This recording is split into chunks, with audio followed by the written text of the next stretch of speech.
आज बनवलेत गव्हाच्या पिठाच्या पुडाच्या करंज्या. त्यासाठी इथं 2 वाट्या किसलेलं खोबरं, पाऊण वाटी रवा, 1 वाटी पिठी साखर, आवडीनुसार ड्रायफ्रूट घेतलेत. कढईत थोडंसं तूप टाकून त्यात खसखस भाजून रवा भाजून घेतला. त्यातच थोडे ड्रायफ्रूट टाकलेत आणि नंतर खोबरंही खरपूस भाजून घेतलं. हे सगळं साहित्य मिक्स करून त्यात पिठी साखर, वेलची, जायफळ आणि मीठ घालून मिक्स केले. दुसऱ्या परातीत 2 वाट्या गव्हाचं पीठ, अर्धी वाटी रवा आणि कडलेलं तेल घालून मीठ घालून हे सगळं साहित्य एकत्र करून घेतलंय. हे सगळं साहित्य मिक्स करून असा मुटका होईपर्यंत करायचं. नंतर मळून घ्यायचं आणि 10-15 मिनिटं झाकून ठेवायचं.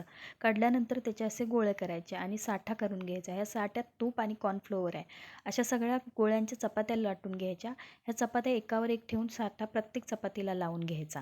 केलेल्या रोलचे असे गोळे कापून घ्यायचे. केलेल्या गोळ्यांच्या अशा लाट्या लाटून घ्यायच्या. ह्या लाट्या लाटून झाल्या की त्या साच्यात ठेवायच्या आणि 1 चमचा सारण घालून त्याला पाणी लावून ते मिटवून घ्यायचं आणि असं आपली करंजी तयार झाली.